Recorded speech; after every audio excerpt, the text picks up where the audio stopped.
The crystal chandeliers at Valentino's cast a warm, golden glow across the impeccably set tables, complete with crisp white linens and gleaming silverware.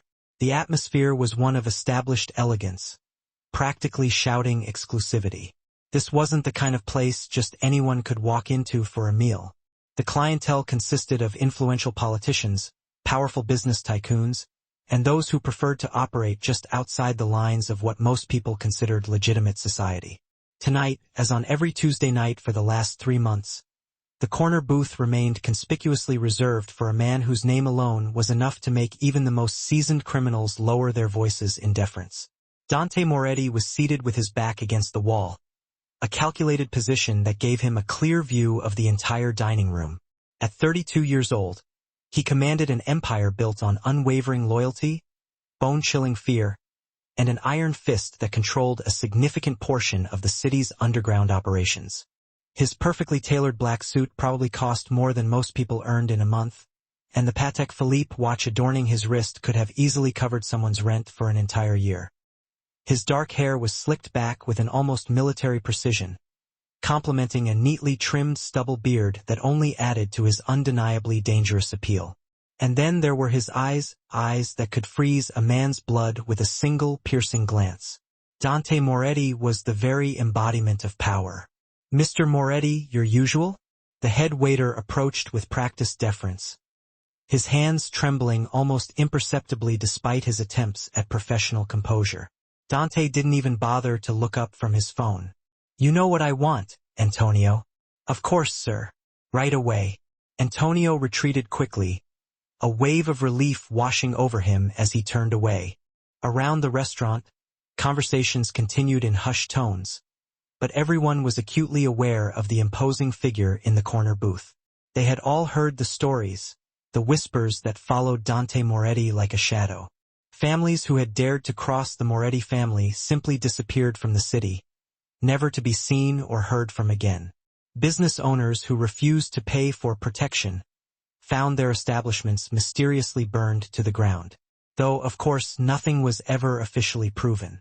Dante Moretti didn't need to raise his voice or issue direct threats. His reputation preceded him, doing all the work for him. Sarah Mitchell pushed her way through the swinging kitchen doors, skillfully balancing 3 plates with the practiced ease of someone who had been waiting tables since she was 18.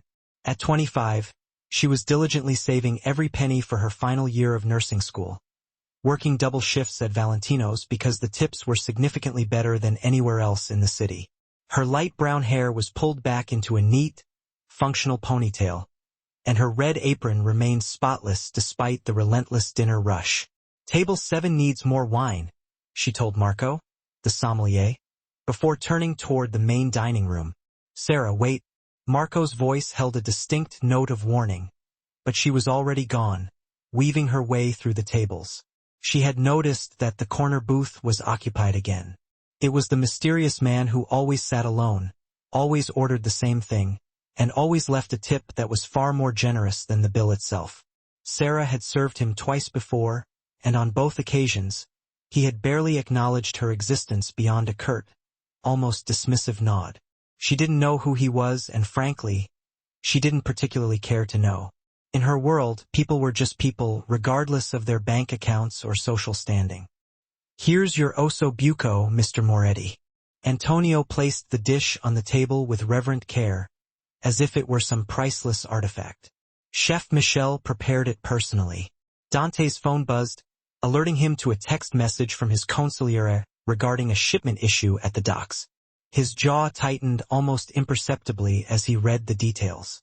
Someone was stealing from him. Someone was foolish enough to skim off the top and actually believe that he wouldn't notice. He stabbed at the osso buco with more force than was necessary, his mind already racing, formulating plans for how to handle the situation. The Moretti family did not tolerate theft. They dealt with such problems permanently. Sarah was approaching table 12 with their entrees when she heard raised voices coming from the corner. She turned to see the man in the expensive suit glaring down at his plate, his expression thunderous. "This is unacceptable." Dante's voice carried across the suddenly silent restaurant, cutting through the murmur of conversations like a knife. I asked for the meat medium rare. This is practically raw. Antonio rushed over, his face visibly paling. Mr. Moretti, I apologize profusely. I'll have Chef Michel. I don't care what Michel does, Dante snapped, pushing the plate away with a visible look of disgust. This is incompetence. Pure incompetence. The entire restaurant had ceased eating, all conversations having died off.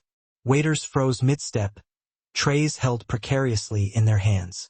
Even the piano player's fingers hesitated over the keys, the music faltering into silence. Sarah watched the scene unfold, her jaw tightening with each passing second.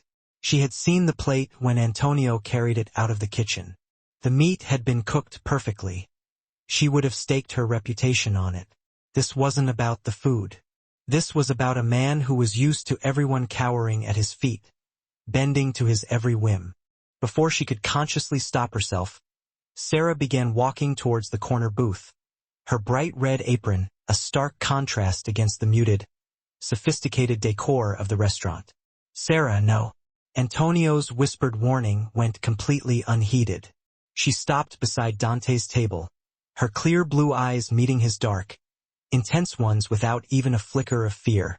Up close, she could see that he was younger than she had initially thought, with a face that would have been considered classically handsome if not for the cold, almost cruel glint in his eyes. A gold chain glinted at his slightly open collar, and she noticed a subtle tattoo on his wrist, some kind of family crest. Is there a problem, sir? Her voice was calm and professional, betraying none of the inner turmoil she was starting to feel. Dante looked up at her, surprised by the unexpected interruption.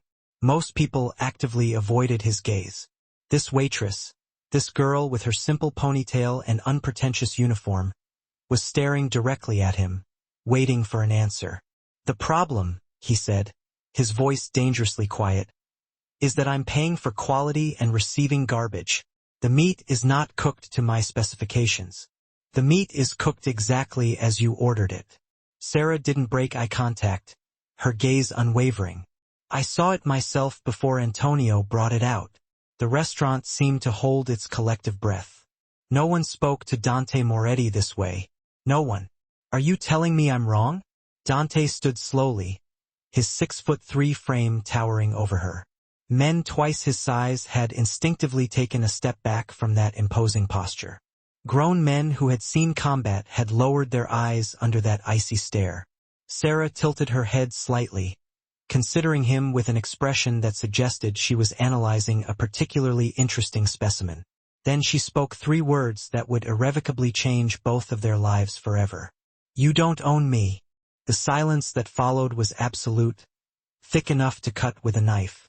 Somewhere in the depths of the room, someone's fork clattered against a china plate, the sound echoing explosively in the stillness. Antonio looked as if he might faint at any moment. The other diners stared in horrified fascination, waiting for the inevitable explosion that was sure to come. Dante Moretti, the man who controlled an empire through sheer fear, the man who made hardened criminals nervous with a single glance, found himself completely speechless. No one had ever spoken to him like this. Not in years. Not since he had painstakingly built his reputation on the smoldering ashes of those who had dared to challenge him. And this girl, this waitress with her defiant eyes and unwavering spine, didn't even seem to know who he was. For the first time in a decade, Dante Moretti felt something other than cold, calculated detachment. He felt a flicker of something akin to fascination. What's your name? His voice had changed, the sharp edge having softened ever so slightly. Sarah. She didn't add sir, or show any sign of deference. And your meat is medium rare, exactly as ordered. But if you'd like it cooked differently, I'd be happy to ask Chef Michel to prepare another plate. The ghost of a smile touched Dante's lips. That won't be necessary. He sat back down, his eyes never leaving her face. You're right. The meat is fine. The restaurant seemed to exhale collectively, the tension slowly dissipating. Sarah nodded once, acknowledging his statement. Is there anything else you need? No. Dante's gaze intensified, holding her captive. But I'm sure I'll think of something. She turned to walk away, her heart pounding in her chest now that the initial rush of adrenaline was beginning to fade. What had she just done? Who was this man that the entire restaurant seemed to tremble before at his very presence? Sarah. His voice stopped her in her tracks. She turned back to face him. You work here often? 5 nights a week. Good. Something flickered in his eyes. Something that looked almost like warmth. Very good. As Sarah returned to the kitchen, she could feel his gaze following her across the room, burning into her back. Behind the safety of the kitchen doors, Marco grabbed her arm, his grip tight. Do you have any idea who that is? His voice shook with a mixture of fear and disbelief. That's Dante Moretti. The Dante Moretti. He runs half the city's underground. People disappear when they cross him, Sarah. They just vanish without a trace. Sarah felt a wave of icy water flood her veins, chilling her to the core. I didn't know. Well, now you do. Marco's expression was somewhere between wide-eyed admiration and sheer, unadulterated terror. Either you just committed career suicide. He shook his head slowly, unable to finish the thought. Or, I don't even know what you just did. Back in the dining room, Dante cut into his osso buco, a genuine smile playing at the corners of his lips. In his world, people constantly lied, schemed, and told him only what they thought he wanted to hear. But this girl, this brave, foolish girl, had looked him directly in the eye and flatly refused to back down. His phone buzzed again, reminding him of the problem at the docks, the theft, the usual business that constantly required his immediate attention. But for the first time in years, Dante Moretti's mind was elsewhere entirely. It was preoccupied with a waitress with light brown hair and fearless blue eyes who had dared to speak 3 words that no one else would ever dream of saying to his face. Asterisk, you don't own me. No, he thought, watching her move through the restaurant with practiced grace and efficiency. Asterisk, not yet. 3 days had passed since the incident at Valentino's, and Sarah couldn't shake the unsettling feeling of being watched. She had initially chalked it up to paranoia, a result of Marco's dire warnings about Dante Moretti and his potentially dangerous reputation. A quick search on the internet had been of little help. Searching his name brought up only vague mentions in various business articles and a few scattered society photos, but nothing concrete. Nothing that seemed to confirm the terrifying reputation Marco had so vividly described. She pushed through the restaurant's entrance for her evening shift, trying to focus her thoughts on anything other than the corner booth that had, once again, been reserved for tonight. The same booth, the same time. Antonio had pulled her aside that morning, his expression unusually grave. Mr. Moretti requested that you be his server tonight. Antonio's hands had visibly trembled as he spoke the words. Sarah, please, whatever happens, just be polite. Professional. Don't. He struggled to find the right words. Don't challenge him again. Now, as she tied her red apron and quickly checked her appearance in the staff room mirror, Sarah felt her stomach twist with a familiar sense of apprehension. She had spent the last 3 nights diligently researching nursing techniques and pediatric care, desperately trying to push away any thoughts of dark, intense eyes and a dangerous, yet strangely captivating smile. But every time she closed her eyes, she saw him the way he had looked at her after she had spoken those 3 defiant words, as if she were some intricate puzzle that he suddenly felt compelled to solve.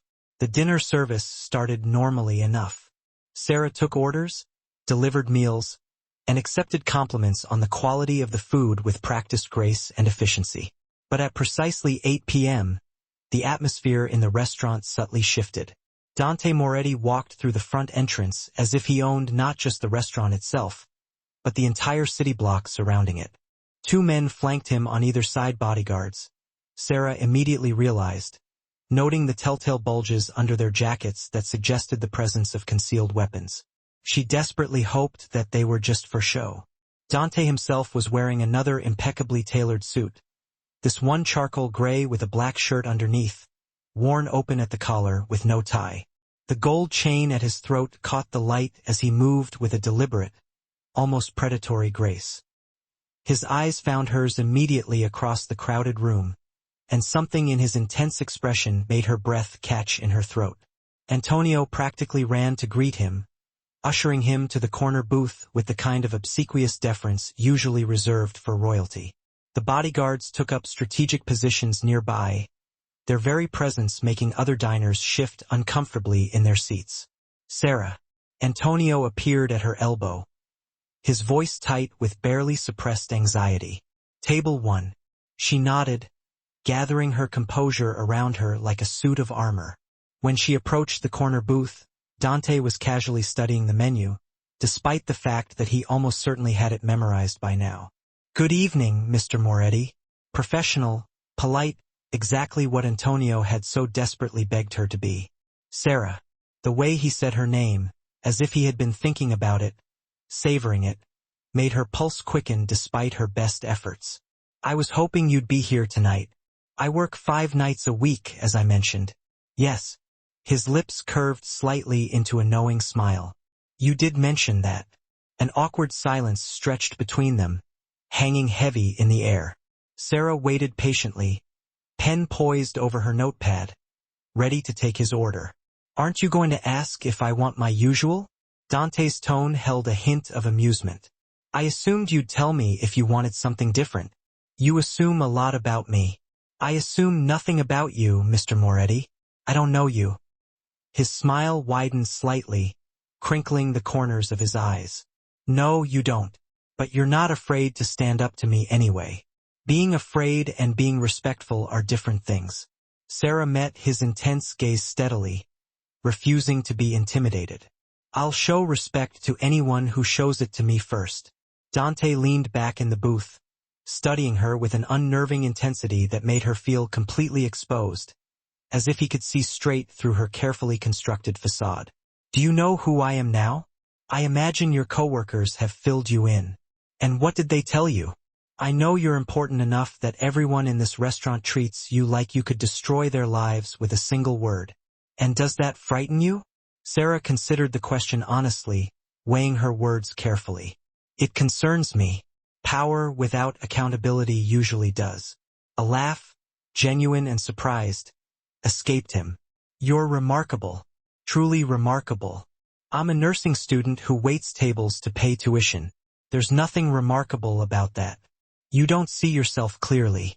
Dante's expression grew suddenly serious, the amusement fading from his eyes. "Most people look at me and see a title, a reputation, a threat. You look at me and see a man who was rude about his dinner. Weren't you?" He paused, considering her statement. "I was having a bad day." "That's not an excuse.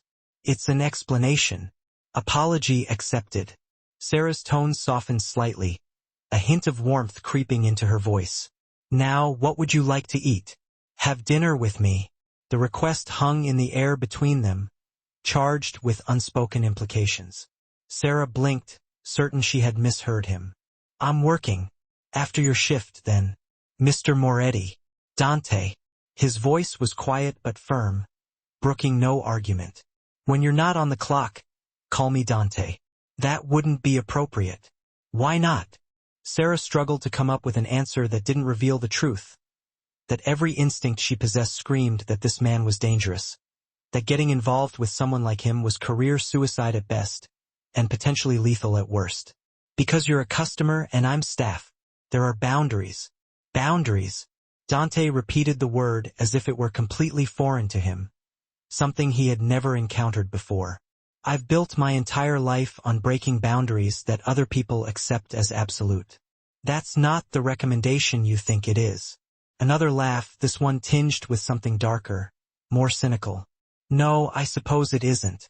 He studied her for a long moment, his gaze intense and probing. "What if I told you I can't stop thinking about you? That for 3 days I've conducted business meetings, handled complex problems, made decisions that affect hundreds of people, and through it all I kept seeing your face?" Sarah's heart hammered against her ribs, threatening to burst free. "I'd say you don't know me well enough for that to be true." "Then let me know you." Dante's intensity was almost palpable, radiating from him in waves. "One dinner, one conversation. If you still want nothing to do with me after that, I'll never ask again." "And if I say no right now?" His expression shuddered slightly, revealing a glimpse of something vulnerable beneath the carefully constructed facade. Then I'll respect that decision and order my usual meal like nothing happened. She should say no. Every rational part of her brain screamed at her to say no, to run far, far away from this situation. But there was something in his eyes, a hint of vulnerability that seemed completely at odds with the dangerous man everyone described. It was as if he were asking for something he had long forgotten how to want, something real and genuine. "One dinner," Sarah heard herself say, the words almost a whisper, "after my shift.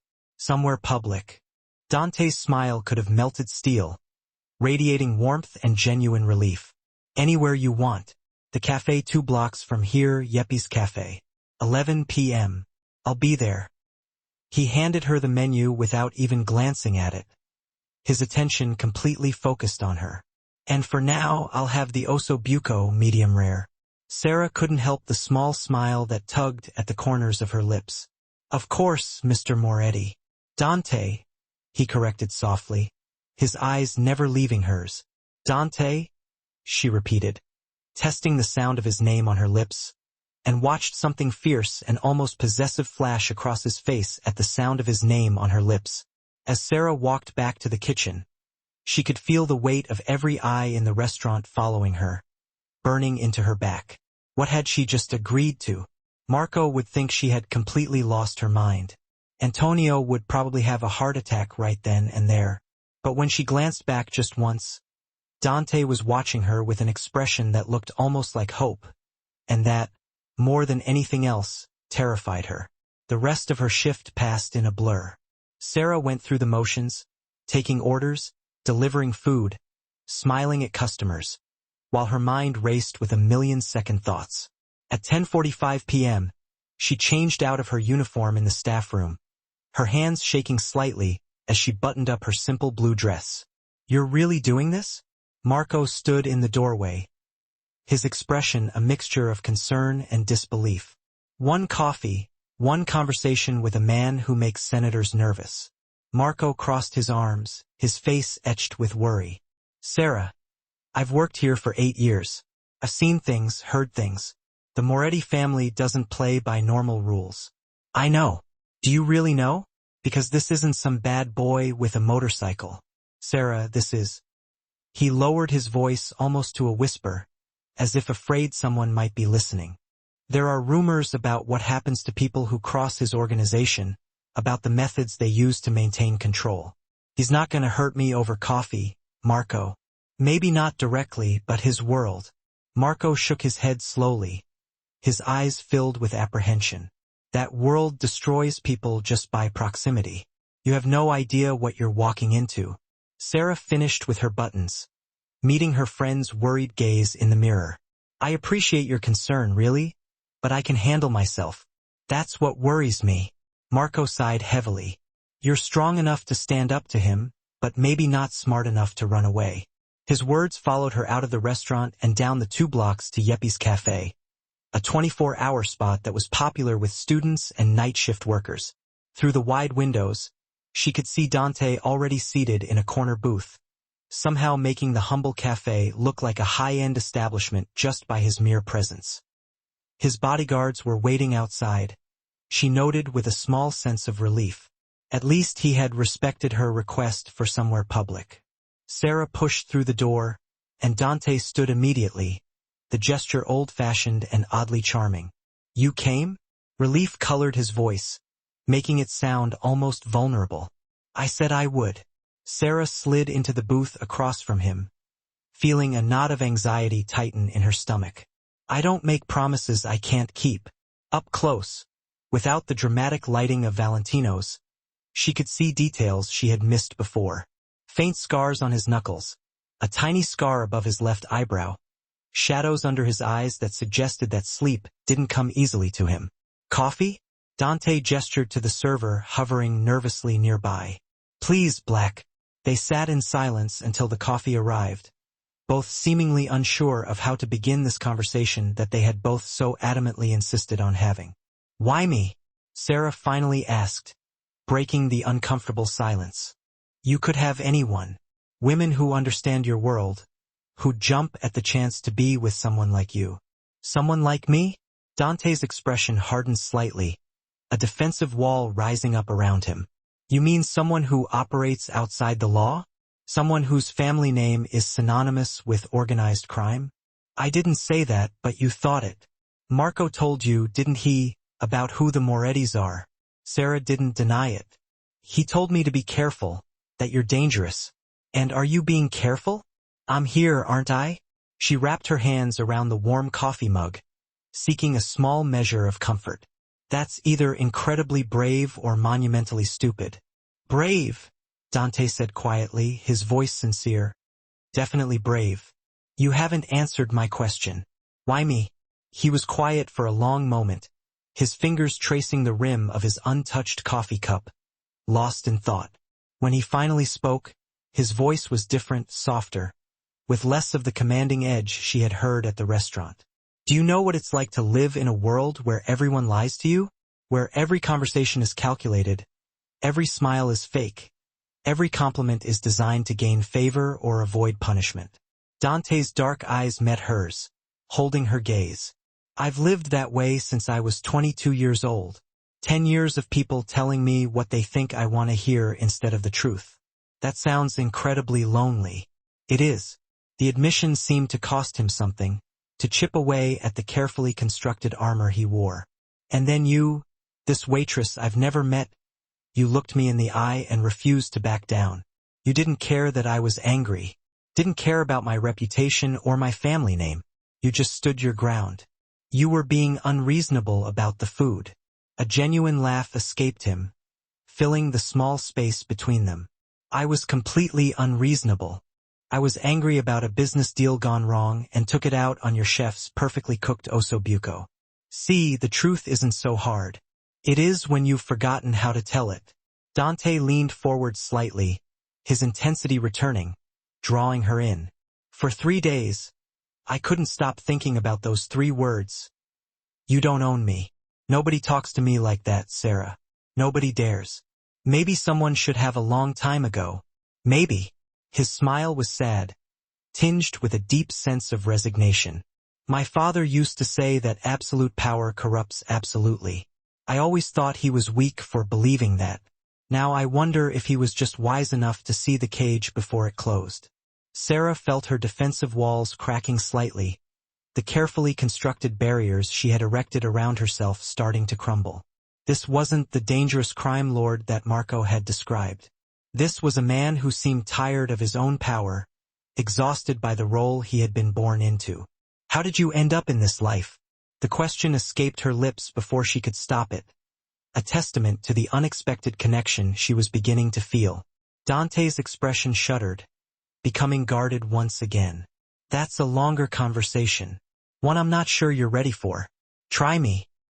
He studied her face intently, as if he were trying to determine just how much truth she could handle.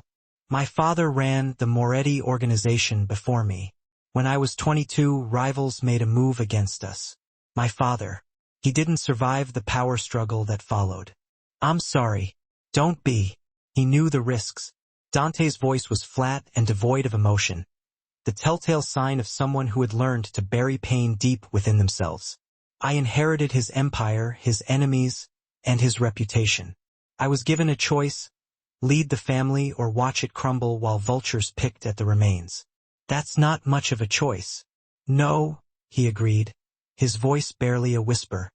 It wasn't. Sarah found herself leaning forward, drawn into his story despite her better judgment, compelled by a force she couldn't quite understand. Do you ever regret it? The life you chose? Every day.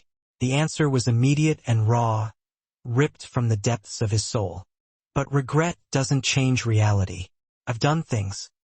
He stopped abruptly, his jaw tightening as if he were forcing himself to contain something dark and dangerous. I've made decisions I can't take back, built a reputation on fear and absolute control because in my world, weakness gets you killed. And now I'm sitting in a cafe at midnight, drinking coffee with a nursing student who stood up to me over an ossobuco, and I can't remember the last time I felt this normal. Dante's laugh was self-deprecating, tinged with a hint of bitterness. Pathetic, isn't it? It's honest. Sarah reached across the table before she could consciously second-guess the gesture, her hand covering his. And honesty is never pathetic. The moment her skin touched his, it was as if an electric current surged between them, a jolt that resonated through every fiber of her being. Dante's eyes widened slightly, and Sarah felt heat flood her cheeks, betraying her inner turmoil. She started to pull away, suddenly self-conscious, but his other hand covered hers, holding it gently but firmly in place. Sarah. Her name was barely a whisper, a soft caress against her skin. You should run from me. You should finish this coffee, walk out that door, and never look back. Is that what you want? What I want? His grip tightened slightly, his eyes searching hers. What I want is dangerous. For both of us. Let me make my own decisions about danger. Dante's phone buzzed insistently on the table, shattering the fragile intimacy that had enveloped them. He ignored it, his focus entirely on Sarah.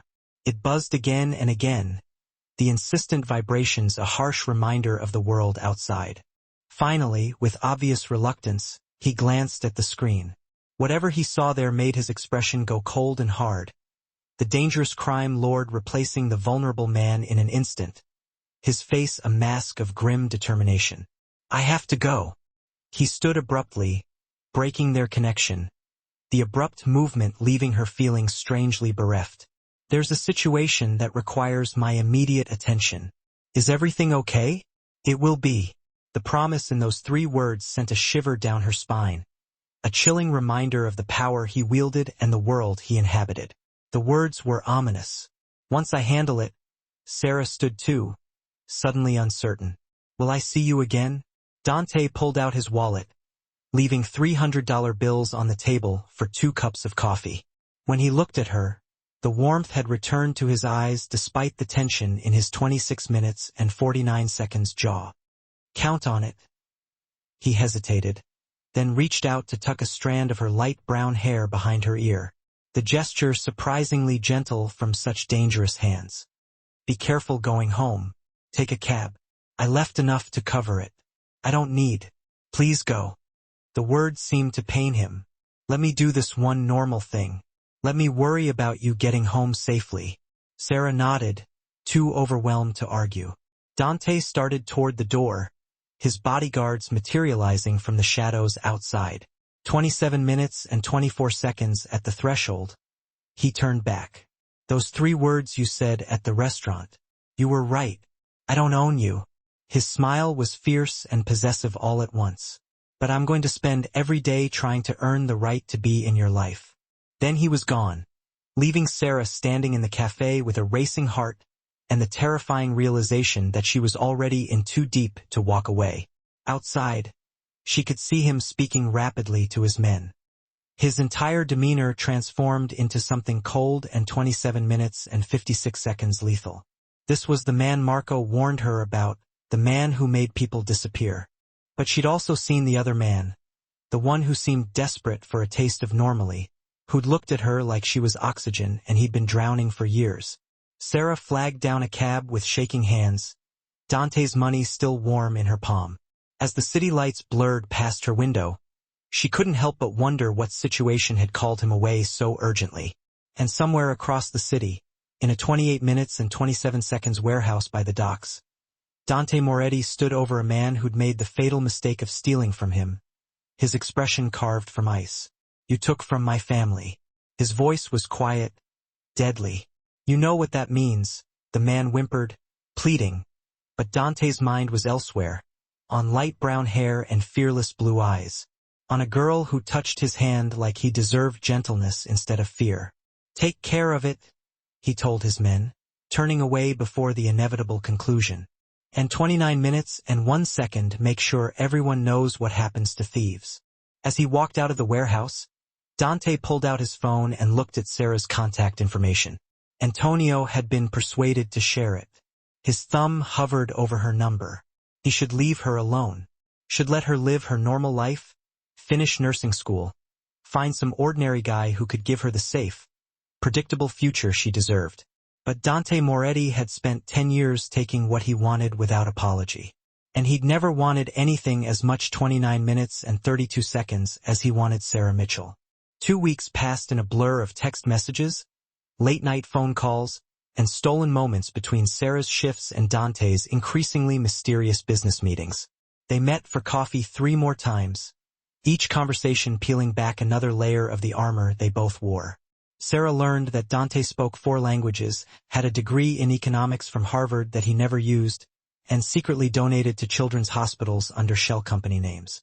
He 30 minutes and 2 seconds learned that she'd lost both parents in a car accident when she was 19, that she worked 3 jobs to afford nursing school, and that her dream was to work in pediatric oncology. Why cancer? Dante had asked during their last cafe meeting, his hand finding hers across the table like it belonged there. Because kids shouldn't have to be that brave. Sarah's voice had caught. Because someone should fight for them as hard as they're fighting to survive. The look in Dante's eyes had made her breath stop, 30 minutes and 32 seconds, like she'd said something that fundamentally changed how he saw the world. But they hadn't moved beyond these public meetings. No dates at restaurants, no invitations to his world, and certainly nothing like the kiss that Sarah found herself thinking about far too often late at night. Tonight, Valentino was hosting a private event for the city's elite, politicians, business leaders, and the kind of people who moved through society's upper echelons with practiced grace. Sarah had 31 minutes and 2 seconds been asked to work the event, the tips too good to refuse, even though final exams loomed just 2 weeks away. She was carrying a tray of champagne flutes through the crowd when she felt eyes on her. Turning, she found Dante across the room, devastating in a black tuxedo that probably cost more than her entire year's tuition. He was speaking with an older man in an expensive suit, but his attention was focused entirely on her. Their eyes met across the crowded room, and Sarah felt heat flood 31 minutes and 33 seconds her cheeks. He excused himself from his conversation and began moving toward her with predatory grace, ignoring the people who tried to stop him for networking opportunities. Sarah sat down her tray with shaking hands, suddenly very aware that she was in her work uniform while he looked like he'd stepped out of a magazine. "You're here." Dante's voice was low as he reached her, pitched for her ears only. "I work here, remember? I know. I may have requested your name specifically for tonight's event. Dante, dance with 32 minutes and 7 seconds me. I'm working. The event coordinator owes me a favor." His hand extended toward her. "One dance, Sarah. That's all I'm asking." She should say no. Should remind him about boundaries and professionalism. But the way he looked at her like she was the only person in the entire room made rational thought impossible. Sarah placed her hand in his and Dante's fingers closed around hers with gentle possession. He led her to the edge of the dance floor where other couples swayed to the orchestra's 32 minutes and 39 seconds rendition of a classic standard. His arms slid around her waist, pulling her close enough that she could smell his cologne. Something expensive and distinctly him. Sarah's hand rested on his shoulder, and they began to move together like they'd done this 1,000 times before. "You're a good dancer," she observed, trying to ignore how perfectly she fit against him. "My mother insisted on lessons when I was young." Dante's hand spread across the small of her back.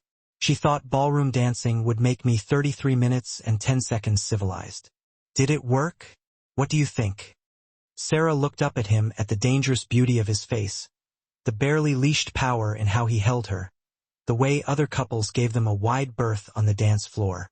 "I think you're capable of being civilized when it suits you and terrifying when it doesn't. And which do you prefer?" "I prefer honesty." She met his dark eyes steadily. "I prefer the man who calls me at midnight because he can't sleep. The one who listens to me complain about organic chemistry 33 minutes and 45 seconds exams and actually seems interested." "I am interested." Dante's voice was intense. "I'm interested in everything about you, Sarah. What you think, what you dream about, what makes you laugh." He pulled her fractionally closer. "What makes you feel, Dante?" Her voice was breathless now. "I know this is complicated. I know I come with baggage that would make most people run for the hills." His jaw tightened. "But I can't stop wanting you. Can't stop thinking about you. You've become the first thing 34 minutes and 19 seconds on my mind when I wake up and the last thing before I sleep. You barely know me. Then let me know you better. Let me. He stopped mid-sentence, his entire body going rigid. Sarah felt the change in him instantly. The way his hand on her back shifted from gentle to protective. How his eyes moved past her to scan the room with sudden alertness. What's wrong? Don't turn around. His voice was quiet, commanding. Just keep dancing. But Sarah had already caught sight of what had triggered his reaction. Near 34 minutes and 54 seconds the bar. 3 men in suits were watching them with expressions that made her blood run cold. They weren't looking at Dante with the nervous respect she'd seen from other people. They were looking at him like predators sizing up prey. Who are they? Trouble. Dante's hand tightened on her waist. The tall one is Marco Russo. He runs the North End territory. Rival family. Ambitious rival family. His expression was carved from stone. They've been pushing boundaries lately, testing my patience. 35 minutes and 30 seconds one of the men, Marco Russo, started moving toward them across the dance floor. Dante's bodyguards materialized from the edges of the room, but he subtly waved them back. Moretti. Russo stopped a few feet away, his smile not reaching his cold eyes. Didn't expect to see you at this charity circus. Russo. Dante's voice was pleasant. Lethal. I could say the same. Business brings me everywhere these days. Russo's gaze slid to Sarah with insulting slowness. New acquisition. Sarah felt Dante's entire body coil with 36 minutes and 7 seconds rage, but his expression remained almost bored. Careful, Marco. You're speaking about a lady. My apologies. The words were mocking. I didn't realize the Moretti family had started recruiting from waitstaff. Times must be tough. Walk away, Russo. Dante's voice dropped to something that barely qualified as human while you still can. Or what? You'll make me disappear like the others? Russo laughed, though there was an edge of nervousness to it. We both know those days are numbered. New blood 36 minutes and 41 seconds is coming to this city. Moretti, your family's reign is ending. The orchestra had stopped playing. The entire ballroom had gone silent. Everyone watching the confrontation with horrified fascination. Sarah felt Dante's hand trembling slightly against her back. Not with fear, she realized, but with the effort of restraining himself from violence. This isn't the place. Dante's words were ice. But soon, Marco. Very soon, we're gonna have a long conversation about respect. Looking forward to it. Russo's 37 minutes and 15 seconds smile was ugly. In the meantime, enjoy your waitress while you still can. He walked away, his men following like shadows. The orchestra resumed playing, but the festive atmosphere had shattered. Dante's jaw was set so hard Sarah worried he might crack a tooth. I need to go now. Dante, wait. No. He stepped back from her, and the loss of his warmth felt physical. You need to stay away from me, Sarah. I thought I could. He ran a hand through his hair, destroying its perfect style. I thought I could keep you separate from this 37 minutes and 53 seconds world. But I was wrong. What are you talking about? Russo knows about you now. He saw us together. Which means Dante's expression was anguished.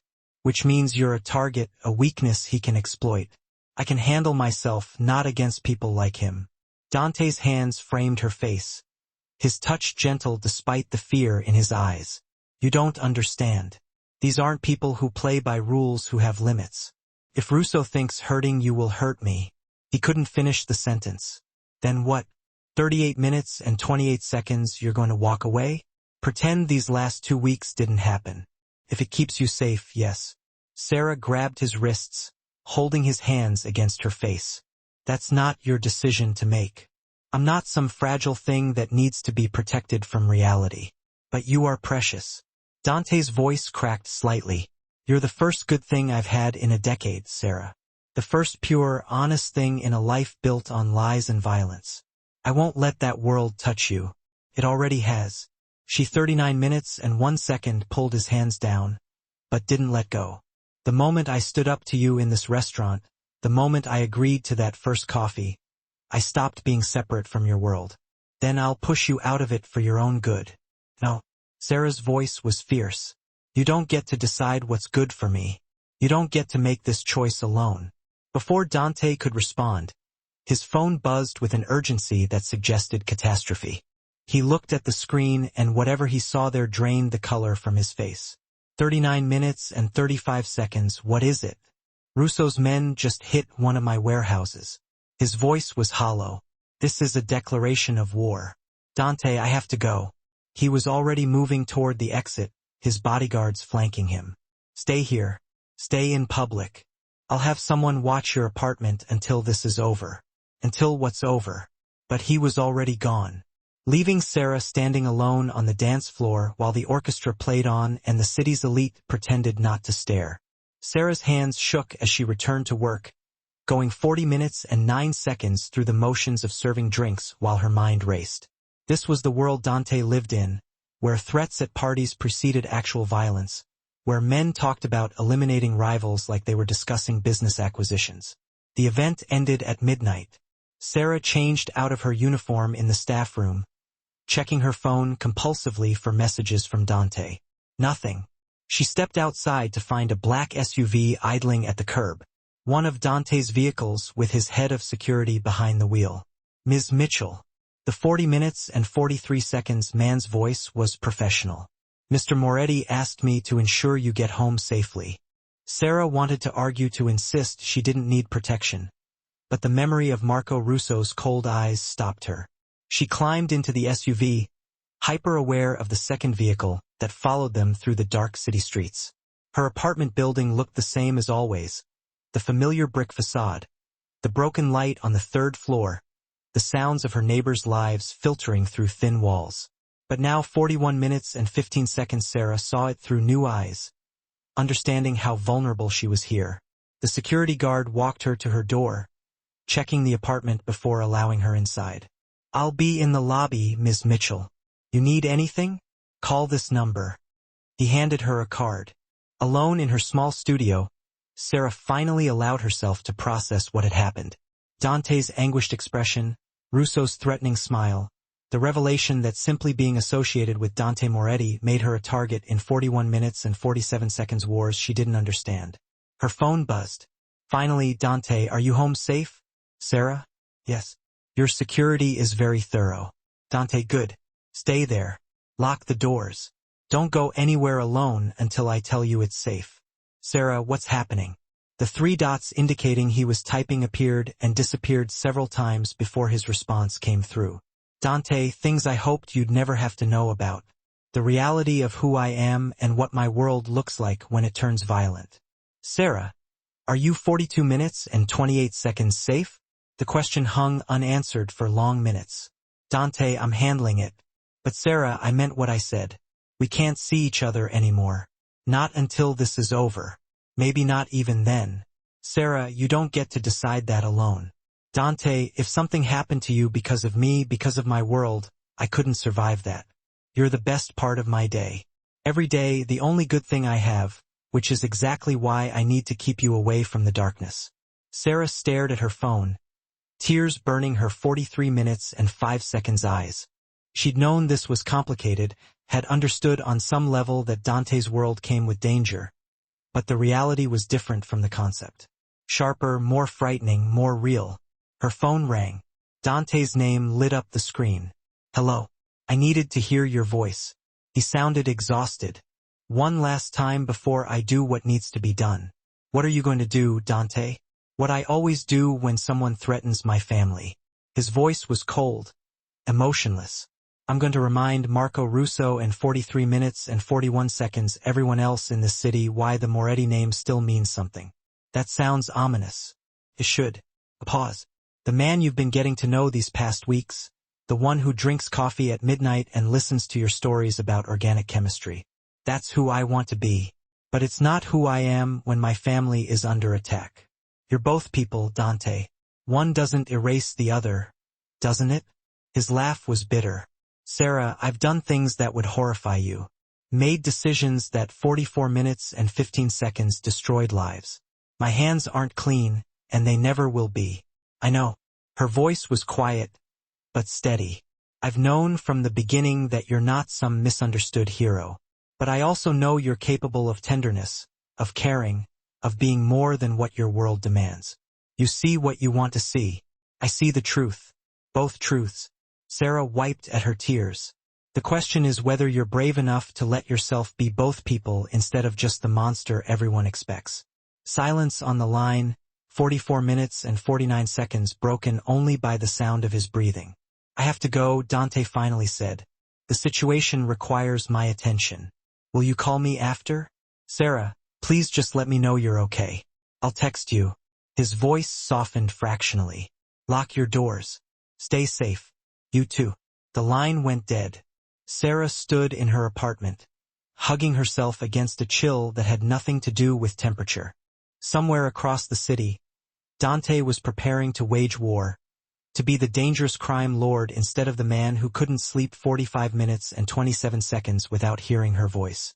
And she was falling in love with both versions of him, which, Sarah reflected as she locked her doors and windows with shaking hands, made her either the bravest woman in the city or the biggest fool, possibly both. Outside her building, 2 of Dante's security team took up positions in the shadows. Inside, Sarah curled up on her couch with her phone clutched in her hand, waiting for a text that might never come. Across the city, in the private back room of a social club that never 46 minutes officially existed, Dante Moretti sat at the head of a table surrounded by his most trusted men. Russo made his choice when he hit our warehouse. His voice was cold, calculated. Now we show him what choosing wrong looks like. The men nodded, their expressions grim. They all knew what was coming, the kind of response that would echo through the city's underground for months. But as Dante outlined his strategy, his mind kept drifting to light brown hair and fearless blue eyes, to a girl who believed he could be more than a monster 46 minutes and 35 seconds for her. He thought he would end this war quickly, decisively, and then he would have to make the hardest choice of his life. Keep Sarah safe by walking away or risk her safety by asking her to choose him despite everything she now knew. His phone sat on the table, silent and accusing. 3 words kept echoing in his mind. The same 3 words that had started everything. You don't own me. No, Dante thought as he prepared to unleash hell on Marco Russo. But you own me, Sarah Mitchell. You own every part 47 minutes and 11 seconds of me that remembers how to be human. And that more than any threat from rivals terrified him completely. 3 days of silence. Sarah went to class, took exams, and served tables at Valentino's with mechanical precision, while her mind remained locked on her phone, waiting for a text that never came. The security detail outside her apartment building had doubled. Grim-faced men in dark suits who nodded politely when she passed, but refused to answer questions about Dante. The city felt different now. Sarah noticed things 47 minutes and 45 seconds she'd been blind to before. The way certain neighborhoods went quiet when expensive cars rolled through. How people on the street would suddenly find somewhere else to be when men in suits appeared. The unspoken understanding that some businesses were fronts for activities that never appeared on tax returns. She'd been living in Dante's world without realizing it. Now she couldn't unsee it.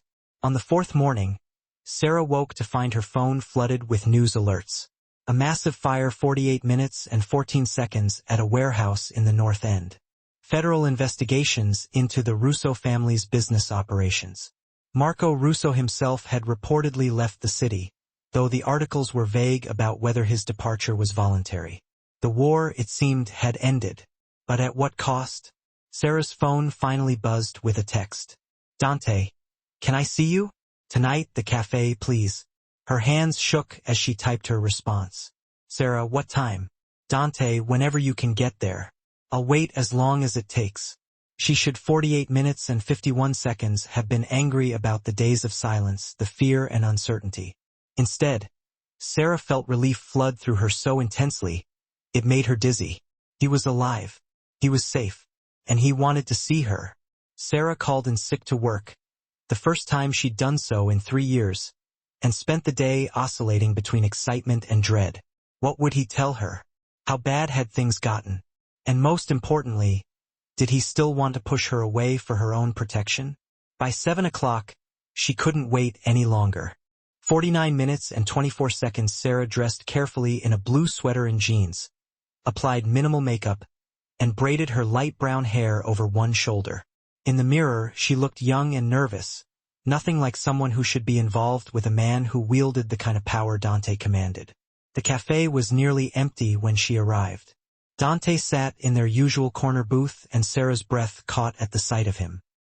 He looked exhausted, shadows under his eyes, his normally perfect hair slightly disheveled, and a tension in his 49 minutes and 57 seconds shoulders that suggested he hadn't slept in days. When he saw her, something in his expression cracked. Relief, longing, and pain all mixed together.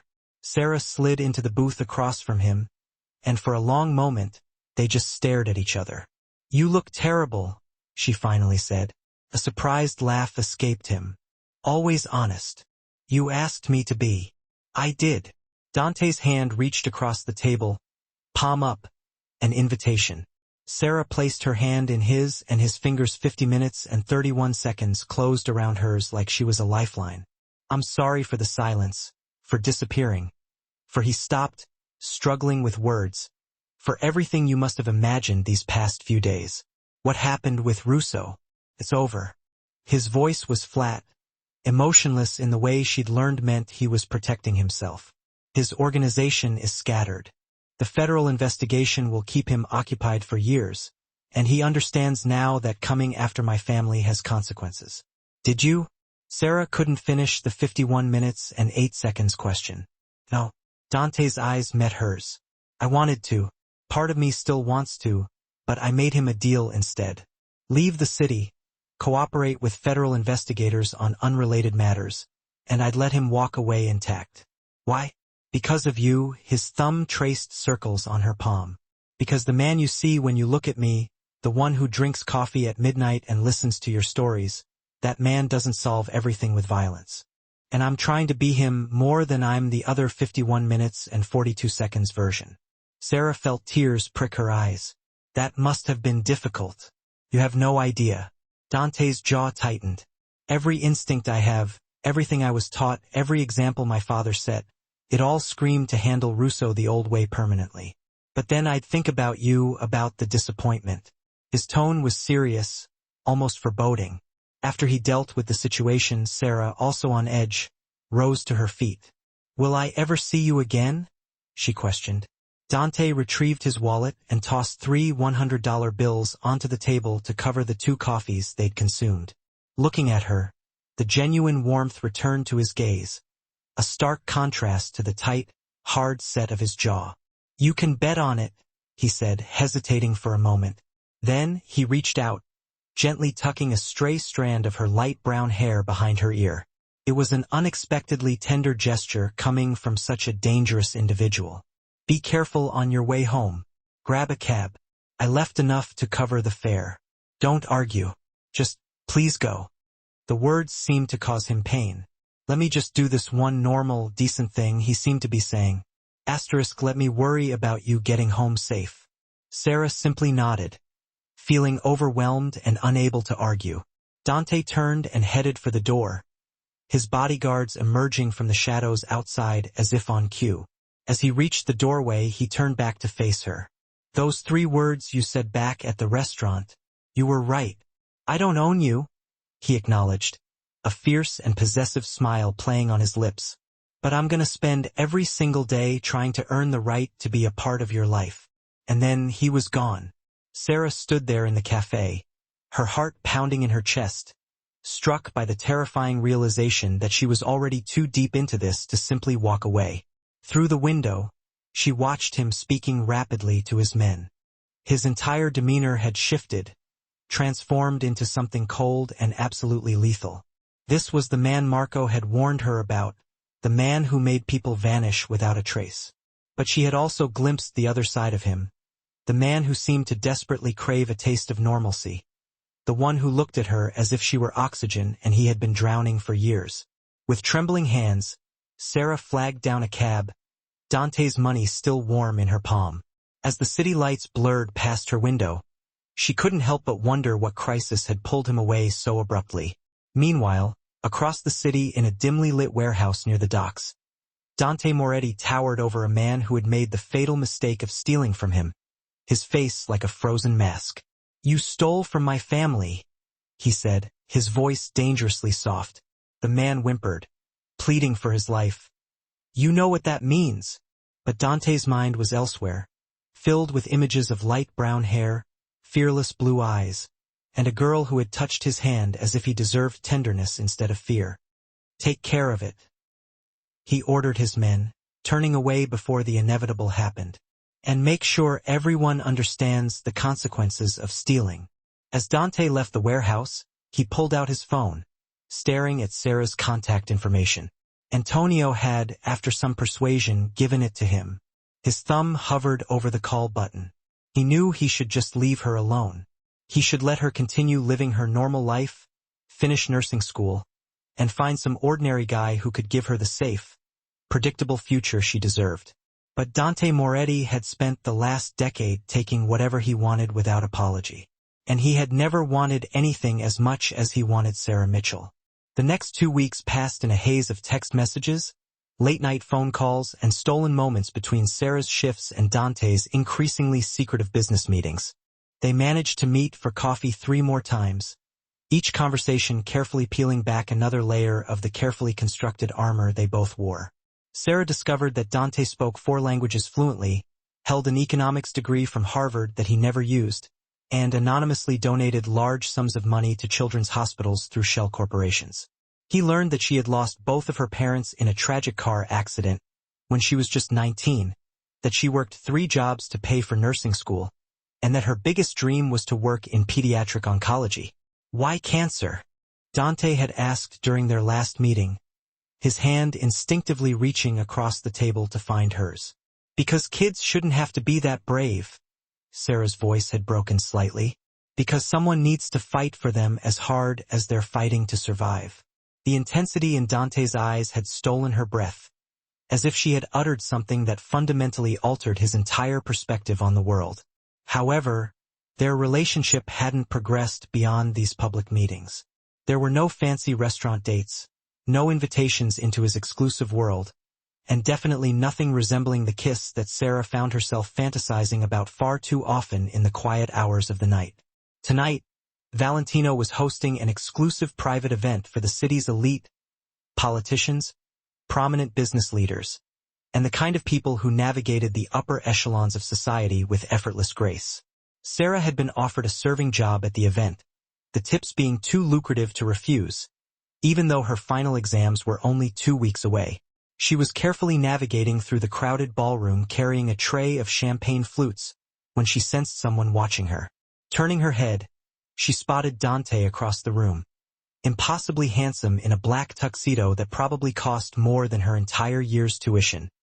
He was engaged in conversation with an older man in an expensive suit, but his eyes were fixed on her. Their eyes met across the crowded space, and Sarah felt a wave of heat rush to her cheeks. He excused himself from his conversation and started moving towards her with a predatory grace, seemingly oblivious to the various people trying to flag him down for networking opportunities. With trembling hands, Sarah carefully set down her tray, suddenly self-conscious of the fact that she was wearing her work uniform while he looked like he had stepped straight out of the pages of a magazine. "You're here." Dante's voice was low as he reached her, his tone carefully pitched so only she could hear. "I work here, remember?" She countered. "I know. I may have specifically requested your name for tonight's event." "Dante." "Dance with me," he interrupted. "I'm working," she reminded him. "The event coordinator owes me a favor," he said, extending his hand towards her. "Just one dance, Sarah. That's all I'm asking." She should have said no. She should have reminded him about professional boundaries and the importance of keeping things professional. But the way he was looking at her, as if she were the only person in the entire room, made rational thought practically impossible. Sarah placed her hand in his, and Dante's fingers closed around hers with a gentle possessiveness. He led her to the edge of the dance floor, where other couples were swaying to the orchestra's rendition of a timeless classic. His arms slid around her waist, pulling her close enough that she could smell his cologne, something expensive and distinctly him. Sarah's hand rested lightly on his shoulder, and they began to move together as if they had been doing this 1,000 times before. "You're a good dancer," she commented, trying her best to ignore how perfectly she seemed to fit against him. My mother insisted on lessons when I was young. Dante's hand spread across the small of her back. She thought ballroom dancing would somehow make me civilized. Did it work? What do you think? Sarah looked up at him, taking in the dangerous beauty of his face, the barely restrained power in the way he was holding her, the way the other couples seemed to give them a wide berth on the dance floor. I think you're capable of being civilized when it suits you, and absolutely terrifying when it doesn't. And which do you prefer? I prefer honesty, she replied, meeting his dark eyes steadily. I prefer the man who calls me at midnight because he can't sleep, the one who actually listens when I complain about my organic chemistry exams and genuinely seems interested. I am interested. Dante's voice was intense. I'm interested in everything about you, Sarah. What you think, what you dream about, what makes you laugh. He pulled her just a fraction closer. What makes you feel, Dante? Her voice was barely a whisper now. I know this is complicated. I know I come with baggage that would make most people run for the hills. His jaw tightened. But I can't stop wanting you. Can't stop thinking about you. You've become the first thing on my mind when I wake up and the last thing before I go to sleep. You barely know me, she pointed out.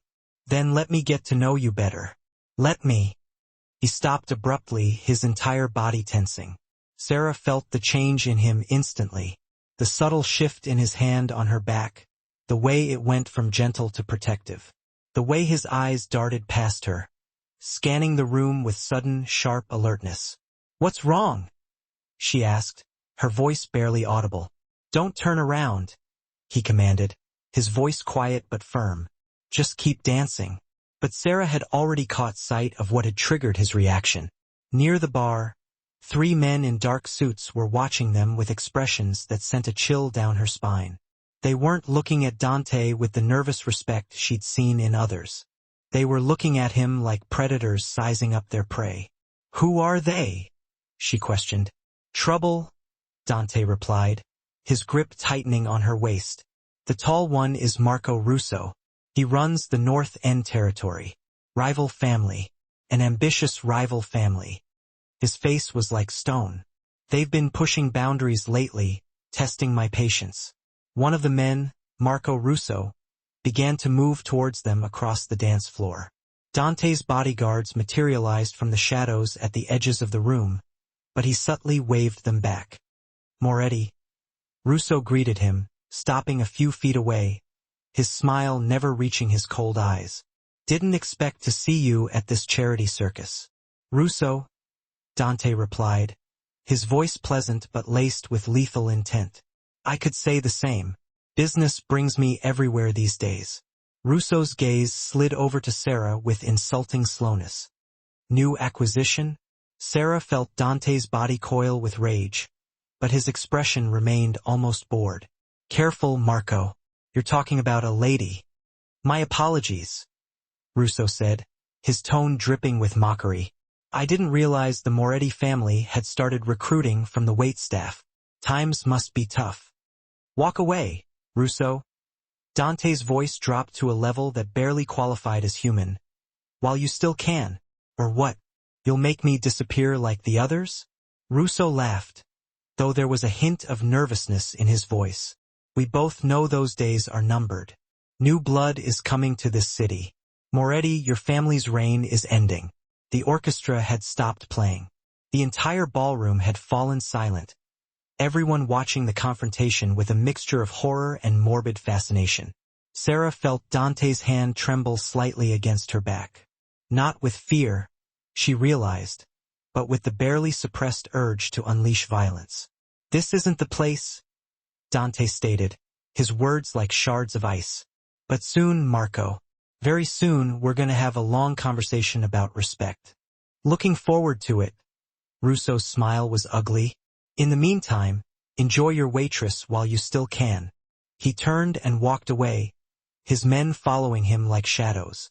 The orchestra hesitantly resumed playing, but the festive atmosphere had been completely shattered. Dante's jaw was clenched so tightly that Sarah worried he might crack a tooth. I need to go, he said abruptly. Dante, wait, she pleaded. No. He stepped back from her, and the loss of his warmth felt like a physical blow. "You need to stay away from me, Sarah." "What?" she asked, confused. "I thought I could." He ran a hand through his perfectly styled hair, destroying it. "I thought I could keep you separate from this world, but I was wrong." "What are you talking about?" "Russo knows about you now," Dante explained, his expression filled with anguish. "He saw us together." Which means what?" Sarah pressed. "Which means you're a target, a weakness he can exploit," Dante said. "I can handle myself," she protested. "Not against people like him," Dante said, his hands framing her face, his touch surprisingly gentle despite the fear in his eyes. "You don't understand. These aren't people who play by the rules, people who have limits. If Russo thinks hurting you will, I'd see it in your eyes if I chose violence over restraint." He shook his head. "You're changing me, Sarah, making me question things I've accepted as absolute truth my entire life. Is that a bad thing? I don't know yet." His smile was sad. "What I do know is that these past 4 days without talking to you were the longest of my life. I'd reach for my phone 100 times, wanting to hear your voice, needing to know you were safe. But I also knew that until the situation with Russo was resolved, any contact with you put you in more danger. I was worried about you, too. You shouldn't be. I can handle men like Russo. I've been handling them my whole life." Dante's expression grew serious. "But, Sarah, I need you to understand what being with me means. This won't be the last threat. There will always be someone ambitious. Someone who wants what the Moretti family has. Someone who will look for weaknesses to exploit, and I'm a weakness. You're the only thing that matters to me anymore." The raw honesty in his voice made her chest tighten. "Which, yes, makes you a vulnerability in a world where showing vulnerability can be fatal." Sarah was quiet for a long moment, processing what he was really saying. "You're trying to push me away again, for my own good. I'm trying to give you all the information so you can make an informed choice." Dante's grip on her hand tightened. "I won't lie to you, Sarah. Being with me comes with risks. Security details, limited privacy, always wondering if someone is watching, waiting for an opportunity. It's not the normal life you deserve. And if I choose that life anyway, risks and all?" Hope flickered in his dark eyes, quickly suppressed. "Then I'd spend every day trying to be worthy of that choice, trying to be more of the man you see and less of the monster everyone else fears." "You're not a monster, Dante. I've done monstrous things to protect your family, to survive in a world you weren't born into." Sarah leaned forward, her blue eyes intense. "I'm not naive enough to think you're some misunderstood hero, but I also don't think you're beyond redemption, beyond change." "Sarah," his voice cracked slightly, "I've been thinking about this for 4 days. About what I want, what I'm willing to risk." She took a deep breath. "I choose you, Dante. All of you. The part that's dangerous and the part that's gentle. The crime lord and the man who can't sleep without hearing my voice. You don't know what you're saying." "Yes, I do." Her voice was firm. "I'm choosing to walk into this with open eyes.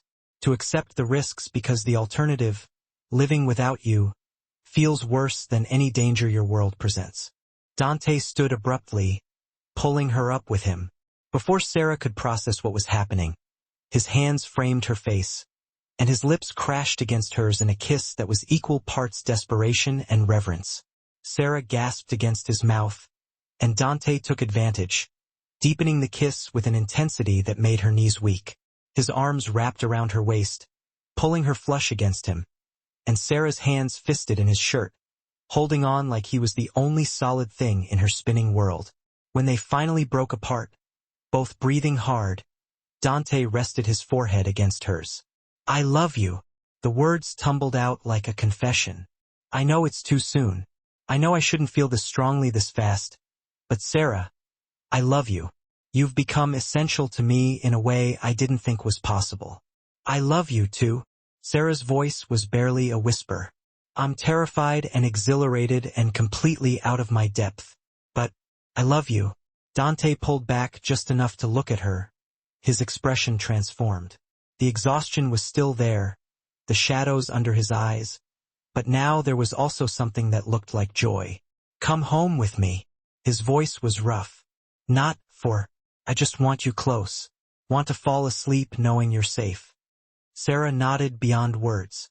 The drive to Dante's penthouse was quiet, his hand never leaving hers in the back of the SUV. His security team followed at a discreet distance, and Sarah tried not to think about the fact that she needed armed guards to visit her boyfriend's home. The penthouse was everything Sarah had expected and nothing like she'd imagined. Yes, there was luxury. Floor-to-ceiling windows overlooking the city. Furniture that probably cost more than her yearly tuition. Art on the walls that might have been original masterpieces. But there were also unexpected details that revealed the man beneath the title. Books everywhere, dog-eared and well-read. A telescope pointed at the night sky. Framed photos of a woman who had to be his mother, her smile warm and genuine. A guitar in the corner worn from use. "You play." Sarah gestured to the instrument. "Used to," Dante shrugged. "Before, everything else took priority. You should start again." "Maybe I will."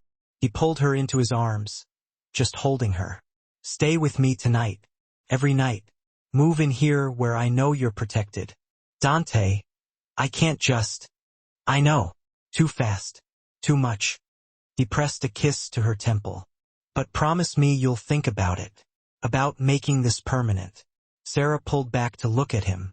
"Permanent as in living together, or permanent as in something more?" "All of it." Dante's expression was fierce, possessive, and completely vulnerable all at once. "I want everything with you, Sarah. The whole impossible future. But I'll take whatever you're willing to give and be grateful for it. Ask me again." Her heart was racing. "In a few months, when we've had time to navigate this together. When I finish school and you've had more time to restructure your business into something legitimate." "You want me to go legitimate?" "I want you to have options." Sarah's hand rested over his heart. "To build something that isn't dependent on fear and violence. I think you're capable of that. I think you want that." Dante was quiet for a long moment. "I've been thinking about it. About what my life could look like if I stepped back from the family business. Appointed someone else to handle day-to-day operations while I focus on our legal enterprises." "You have legal enterprises?" "Real estate, investments, a few restaurants." His smile was self-deprecating. "Turns out I'm actually good at legitimate business when I apply myself. I just never had a reason to before. And now I have the best reason in the world." He kissed her softly. They spent the night on his couch wrapped in each other's arms, talking about everything and nothing. Dante told her about his mother, who died when he was 15. Cancer, the same disease Sarah wanted to help children fight.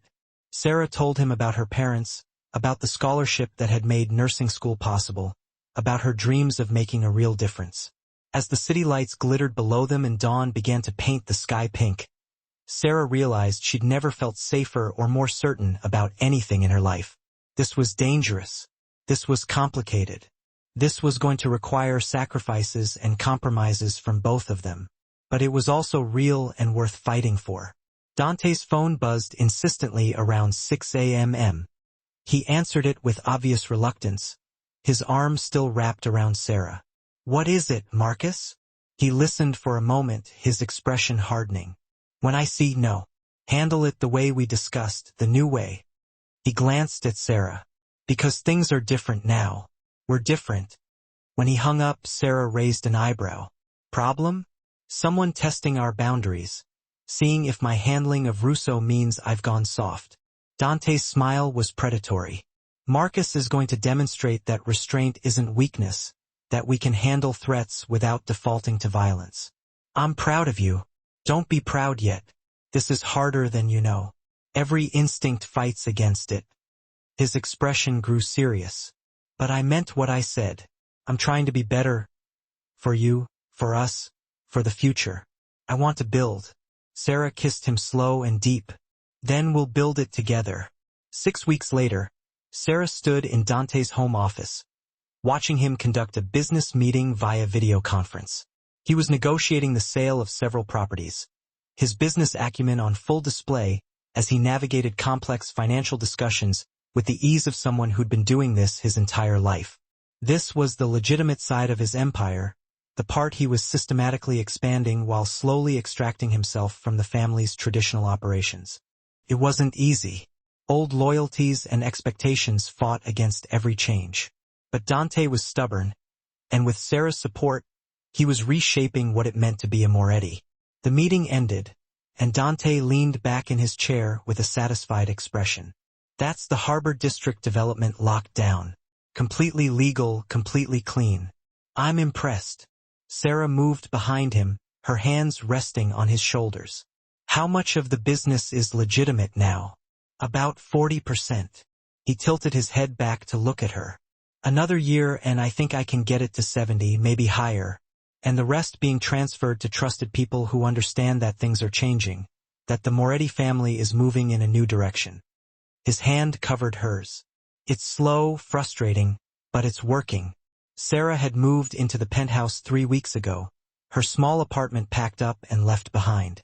Nursing school was demanding, but Dante had converted one of his spare rooms into a study space for her, complete with medical textbooks and a state-of-the-art computer system. Her finals were in 2 weeks. After that, she'd graduate and begin her residency at Children's Memorial Hospital, a position that had nothing to do with Dante's influence and everything to do with her stellar academic record and passionate interview. Life had settled into an unexpected rhythm. Sarah studied and attended classes while Dante rebuilt his empire into something that could survive without fear as its foundation. They had dinner together every night when possible, long conversations about their days, their dreams, their future. The security was still there. Guards at the building entrance, background checks on anyone who came near Sarah, armored vehicles for transportation, but she'd grown accustomed to it, understanding that this was the price of loving Dante Moretti. I have something for you. Dante stood, pulling a small velvet box from his desk drawer. Sarah's heart stopped. Dante, it's not what you think. His smile was gentle. Not yet. I promise to wait until you finish school. He opened the box to reveal a delicate gold necklace with a small pendant. A lion, the symbol of the Moretti family, but rendered in elegant, understated lines. It's beautiful. It's protection. Dante's expression grew serious. Everyone in our world knows this symbol. Wearing it means you're under Moretti protection. That hurting you means declaring war on my entire family. Sarah understood the significance of what he was offering. This wasn't just jewelry. It was a statement to everyone in his world that she was his and therefore untouchable. Will you wear it? Dante's voice held uncertainty, like he genuinely feared she might refuse. Yes. Sarah turned, lifting her hair so he could fasten the clasp. The pendant settled against her skin, warm and surprisingly comfortable. When she turned back, Dante's expression was fierce. I know I said I'd wait to ask the big questions, but Sarah, I need you to know. When you graduate, when you're ready, I'm going to ask you to marry me, and I hope you'll say yes. I hope so, too.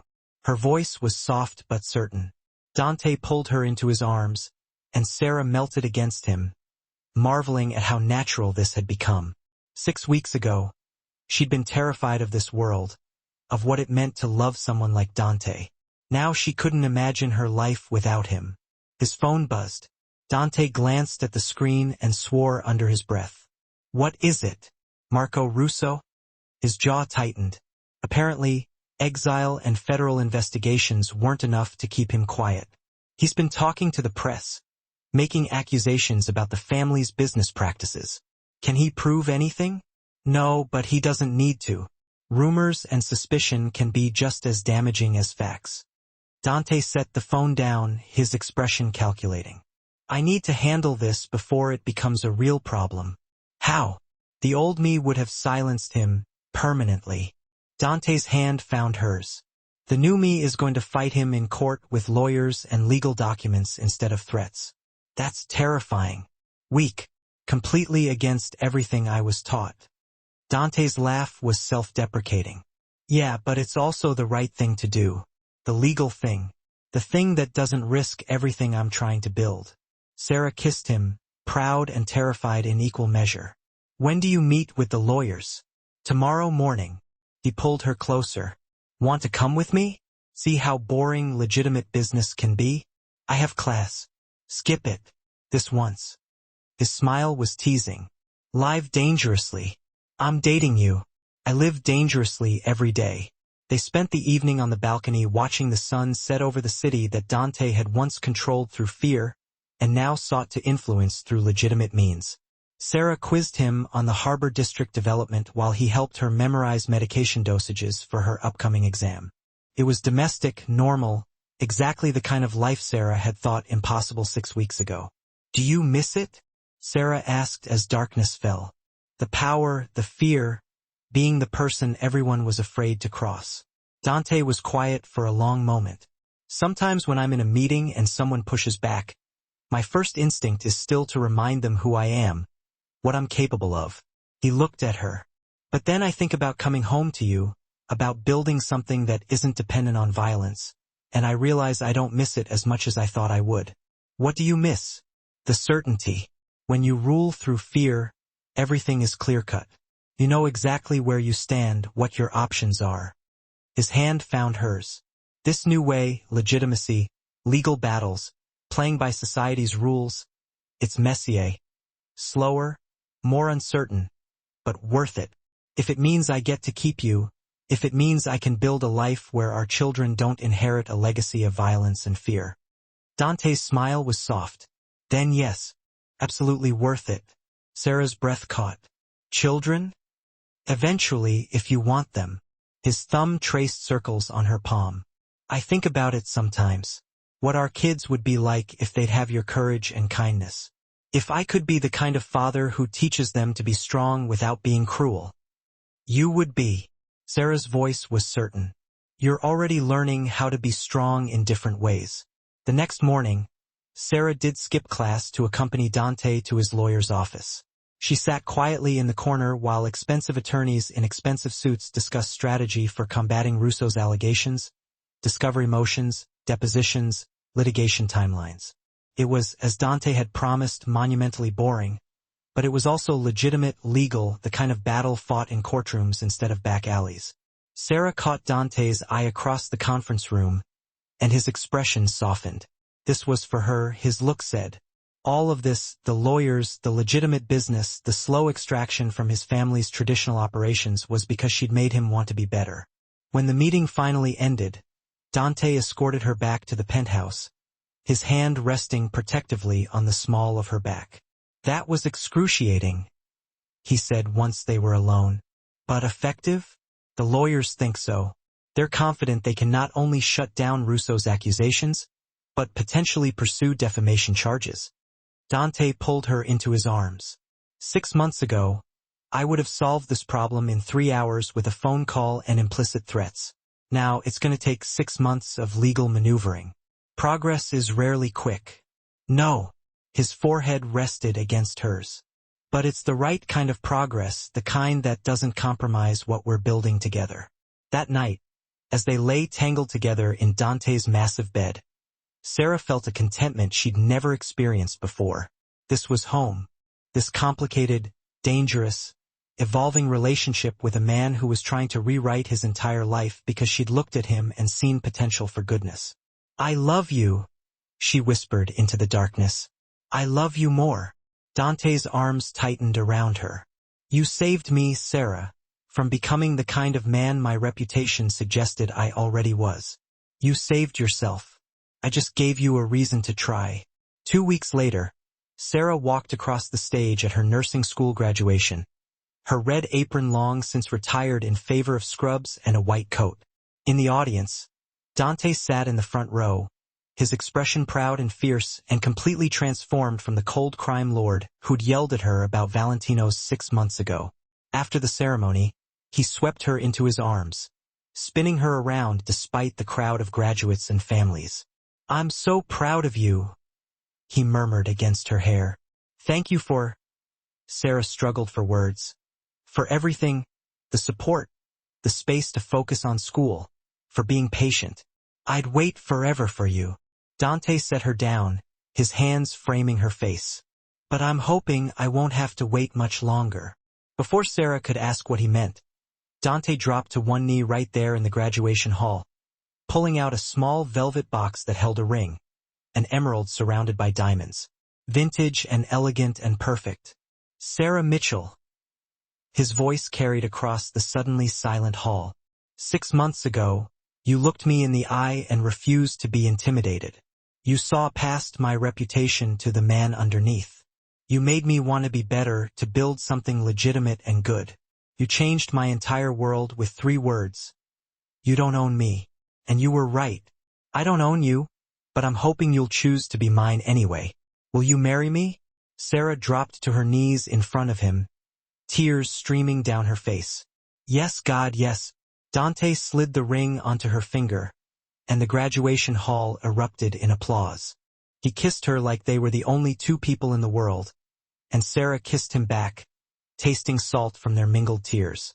This was the man she'd chosen, the dangerous crime lord who was becoming something better, the feared Moretti heir who'd learned that true strength meant restraint, the lonely man who'd found someone brave enough to challenge him. When they finally broke apart, Dante rested his forehead against hers. I'm going to spend the rest of my life earning this, he promised. Earning you.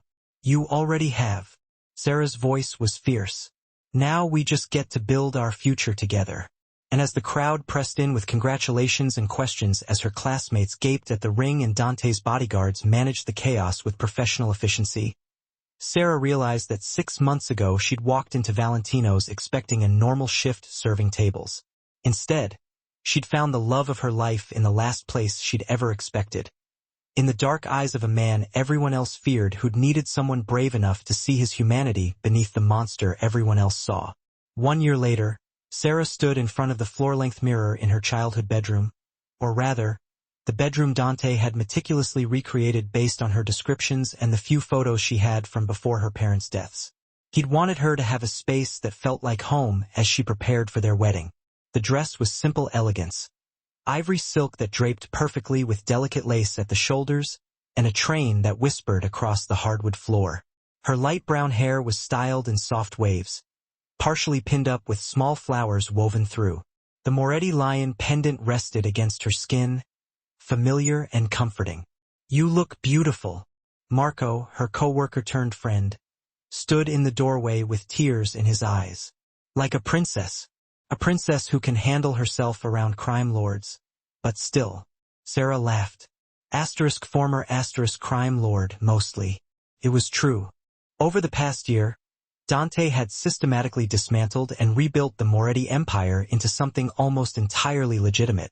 The family still had influence, still commanded respect, but now it came from business acumen and strategic investments rather than fear and implicit threats.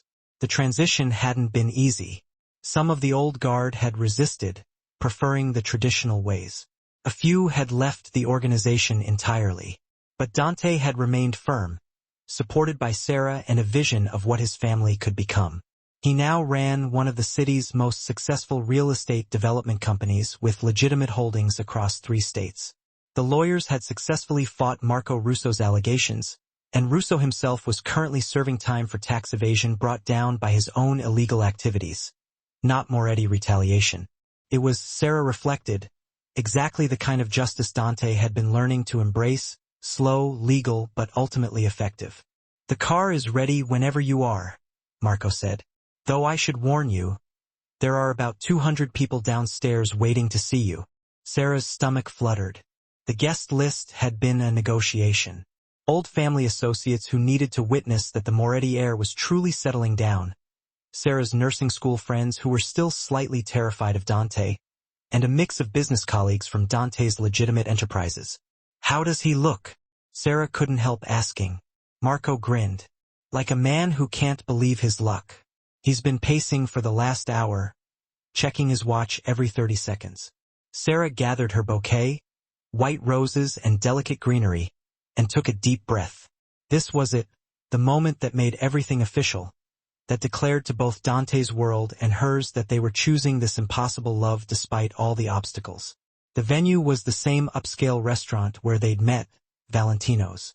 Antonio had insisted, saying it would be an honor to host the wedding of the man who'd become one of their most loyal patrons and the fearless waitress who'd changed his life. The corner booth where they'd had their first confrontation had been removed to create space for the ceremony. Sarah appreciated the symbolism, removing the old to make room for the new. As she walked down the makeshift aisle between rows of chairs, past faces both familiar and intimidating, Sarah's eyes found Dante at the front. He wore a perfectly tailored tuxedo, his dark hair styled back, his expression a mix of awe and fierce possessiveness that made her breath catch. But when she reached him and he took her hands, Sarah saw something else in his eyes. Vulnerability. Like even now, he couldn't quite believe she'd chosen him. "You're stunning," he whispered as the officiant began. "You clean up pretty well yourself." The ceremony was traditional, their vows a mix of standard promises and personal additions. When it came time for Dante's vows, his voice, though steady, trembled with a deep undercurrent of emotion. "Sarah," he began, "a year and a half ago, you looked me straight in the eye and refused to back down, refused to be intimidated. You saw something in me that I'd forgotten existed, something I thought was long gone. The capacity for goodness, the potential for change, the possibility of becoming more than just my worst impulses. You challenged me to be a better man, a better version of myself.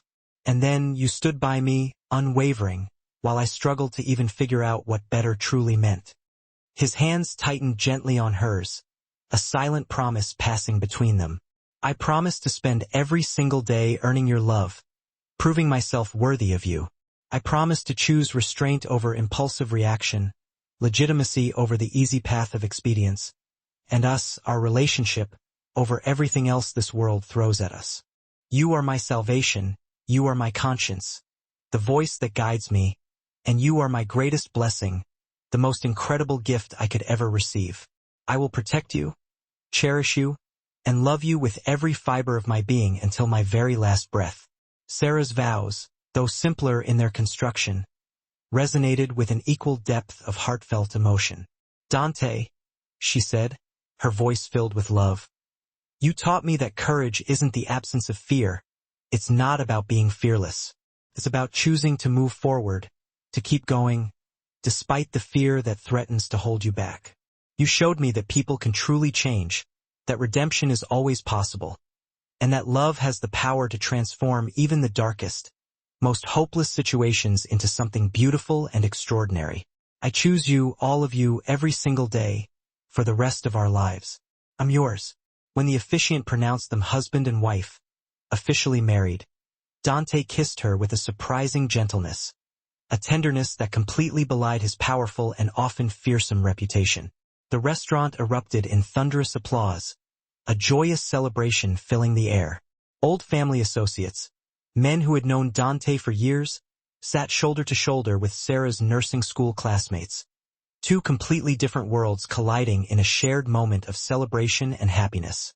The reception itself was a beautiful study in contrasts, a reflection of their unique relationship. Traditional Italian music intertwined with contemporary hits, creating a vibrant and eclectic soundtrack for the evening. Expensive champagne flowed freely alongside craft beer, catering to every taste and preference. Even Dante's bodyguards, ever present despite the joyous occasion, chatted amicably with Sarah's former professors, finding common ground in their shared respect for the newlyweds. During their first dance as husband and wife, Dante pulled Sarah close, his hand gently spanning the small of her back. "How are you holding up?" he murmured against her hair, his voice soft and intimate. "It's surreal," she replied, tilting her head back to look at him. "Good surreal though, right?" Dante asked, his eyes searching hers. Sarah smiled. "Absolutely the best kind of surreal. A year and a half ago, I was serving you wine and secretly planning my escape from your table. And now here we are married. It was the best decision I ever made." She paused, a playful glint in her eyes. "Being rude about that veil, though? Worst decision. It made me think you were an entitled jerk." "I was an entitled jerk," Dante admitted, his smile self-deprecating. "I just hid it better than most people. I was good at putting on a show." He paused, then added with a playful smirk. And now I'm your entitled jerk exclusively. Sarah laughed, the sound light and joyful, and Dante spun her across the dance floor with practiced ease, his movements graceful and surprisingly light. When the song ended, Antonio approached them, holding a bottle of wine. It was the same vintage Dante had been drinking the night they met, the night their story had begun. "Compliments of the house," Antonio said, his eyes misty with emotion. "I never thought I'd see the day when the fearsome Mr. Moretti looked this genuinely happy." "Neither did I," Dante admitted, pulling Sarah close against his side. "But she has a way of making impossible things seem achievable, of turning dreams into reality." The party continued late into the night, filled with laughter, dancing, and heartfelt congratulations. Sarah's feet ached from dancing, her face hurt from smiling so much, and she'd never felt happier in her entire life. As the evening began to wind down, Dante whisked her away to the penthouse, now officially their home, their shared space. Though Sarah had insisted on keeping some of her old furniture, mixing it in with his expensive and impeccably curated pieces, creating a space that reflected both of their personalities. Finally alone, Dante sighed contentedly, loosening his tie as they stepped into the elevator. "Not that I didn't love the party, but—" He paused, his eyes darkening with desire. "I've been wanting to get you alone all day, ever since the moment I saw you in that dress. Do you have any idea how difficult it was to maintain my composure during the ceremony? All I could think about was this moment, about having you all to myself." The elevator doors opened to their penthouse, and Dante swept Sarah into his arms, carrying her across the threshold despite her laughing protests. "This is so cliché," she said, giggling. "Let me have my moment," he replied, his voice husky. He sat her down gently in their bedroom, his hands framing her face, his gaze intense and loving. "Sarah Moretti, my wife. Dante Moretti, my husband," she echoed, savoring the words, letting them sink in. "We really did this," she said, a look of wonder in her eyes. "We built something real, something beautiful, from that disastrous first meeting." "Best disaster of my life," Dante said, kissing her softly. "Thank you for seeing past the reputation, for giving me a chance to be better, for believing in me even when I didn't believe in myself." Sarah's fingers traced the line of his jaw. "Thank you for being brave enough to change, for taking a chance on us, for choosing us over everything else." They made love that night with a tenderness and passion that came from truly knowing each other, not just physically, but emotionally. Every scar, every fear, every dream laid bare between them, shared with an openness and vulnerability that deepened their connection. Afterwards, wrapped in each other's arms as the city lights glittered below them, Sarah felt a contentment she'd never imagined possible, a sense of belonging and peace she'd never known before. "What are you thinking?" Dante's voice was drowsy, his hand tracing lazy patterns on her shoulder. "That I'm exactly where I'm supposed to be." Sarah snuggled closer, her head resting on his chest. "That we found each other despite impossible odds. That our story started with me being brave for 30 seconds, and it changed everything." "3 words," Dante murmured, his voice thick with sleepiness. "You don't own me." "Best 3 words ever spoken to me." "I love you are pretty good too," Sarah teased. "Yeah," he agreed, his arms tightening around her. "Those are even better." They fell asleep like that, Sarah's head on Dante's chest, his heartbeat steady beneath her ear, a comforting rhythm that lulled her into a peaceful slumber. Outside, security guards maintained their posts, vigilant and ever watchful. The legitimate empire required constant management, and the world continued turning, oblivious to the intimate moment unfolding within the penthouse walls. But inside their sanctuary, 2 people who'd found each other in the most unlikely of circumstances slept peacefully, secure in the knowledge that they'd chosen each other against all odds, that they had built something strong and lasting on a foundation of love and trust. 5 years later, Sarah would stand in the pediatric oncology ward of Children's Memorial Hospital, holding the hand of a scared 6-year-old starting chemotherapy. offering comfort and support in a way that only someone who truly understood fear and uncertainty could. She'd be wearing scrubs instead of her old red apron, a symbol of her new life and her commitment to helping others, a wedding ring instead of nervousness, a symbol of her enduring love and commitment to Dante, and her security detail would wait discreetly in the hallway, a constant reminder of her past but also a symbol of her protection and safety. Dante would text her throughout the day, sometimes about important business decisions that required her input, sometimes just to say he missed her and couldn't wait to see her, always signing off with, "I love you." 3 simple words that carried the weight of their entire history. They'd have a daughter by then, 3 years old, with her mother's light brown hair and her father's dark eyes. A perfect blend of both of them. A daughter who would grow up knowing her father's past but seeing primarily his present. The man he had become, the man he had chosen to be. The man who ran legitimate businesses, donated generously to children's hospitals, and taught her that true strength meant protecting the vulnerable, not exploiting them. That true power came from compassion and empathy, not from fear and intimidation. But on their wedding night, none of that was certain yet, none of that was guaranteed. All they had was each other, their impossible love, and the unwavering commitment to build a life worthy of the transformation they'd both undergone. A life filled with purpose, meaning, and above all, love. Sarah drifted off to sleep, thinking about the 3 words that had started everything. The 3 words that had made a feared crime lord stop and reconsider his entire life. The 3 words that had given her the courage to stand her ground when everything logical said to run. "You don't own me." But somewhere in the process of falling in love, they'd learned that ownership was never the point, that true love wasn't about possession or control. It was about partnership, about choosing each other every day despite the complications and the risks and the transformation required from both of them, about supporting each other's dreams and helping each other become the best versions of themselves. And as the city slept and dawn prepared to paint the sky with its vibrant hues, Sarah Mitchell Moretti smiled against her husband's chest, grateful for every moment that had led to this one. From a waitress who refused to back down to the wife of a reformed crime lord. From 3 words of defiance to a lifetime of love. It was, she reflected, exactly the kind of impossible story she would have laughed at 18 months ago, the kind of fairy tale that only existed in books and movies. But now it was her reality, her beautiful, complicated, hard-won reality. And she wouldn't change a single moment of it.